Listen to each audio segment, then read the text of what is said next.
مساء الخير على حضراتكم. انا مهندس محمود الحسيني. النهارده جاي اكلم حضرتك على اهم واكبر مول تجاري واكبر مدينه تجاريه موجوده على مستوى القاهره الجديده والعاصمه الاداريه الجديده، المشروع الاكبر والاوحد، المدينه التجاريه الخاصه بشركه بيراميدز.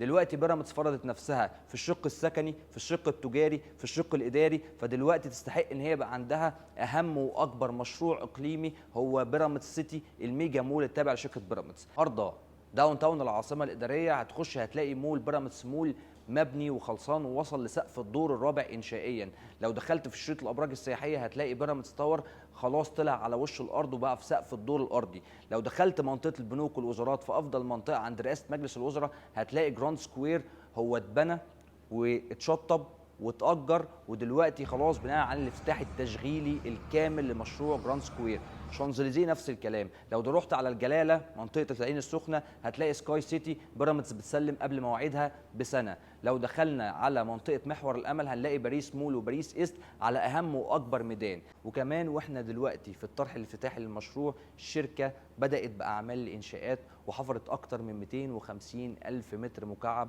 فحضرتك لما بتستثمر في كيان بينفذ على ارض الواقع وبيهتم بالاداره والتشغيل وبيهتم باسمه في موقع زي الميجا مول بيراميدز سيتي، فانت بتحفظ قيمه فلوسك، بتحفظ قيمه استثماراتك، بتشتري عقار. المكان ده هيبقى ذهب.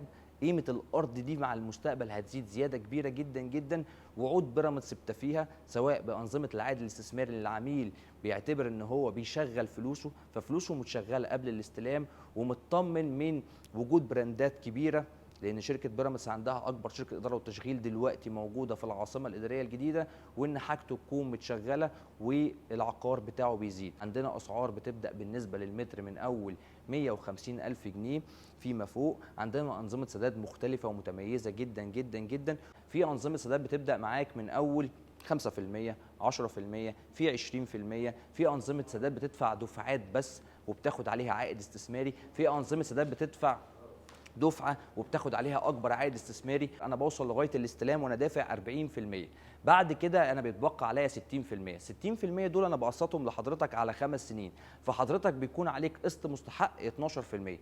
الشركه بتضمن لك بموجب عقد التفويض بالايجار ان قيمه الايجار بتاعك بتبدا من 15% وبتوصل لغايه 22% على حسب القيمه السوقيه بتاعتك. فالحد الادنى من الايجار بيسد لحضرتك القسط، وكمان بيرجع لك اصل المدفوعات بتاعتك اللي من الاول. كل عميل اشترى مع الشركه دي حققوا ارباح وفعلا كسبوا مكاسب ملموسه، ولقوا مصداقيه، ولقوا سرعه في الانشاءات، ولقوا ان الشركه سابقه المخطط الزمني في كل مشروع من المشاريع دي. انا هعرض لحضراتكم ان انت لو دخلت جراند سكوير هتلاقي المشروع مبني وخلصان.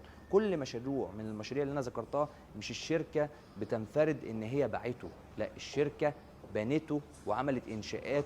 فلو حضرتك مهتم تقدر دلوقتي تتواصل معايا ونختار افضل وحده موجوده في اهم مشروع، خصوصا كمان ان توقيت الشراء دلوقتي هو التوقيت المثالي لشراء عقار جوه بيراميدز سيتي. السلوجان الخاص بشركه بيراميدز هو الثقه تاتي بالانشاءات.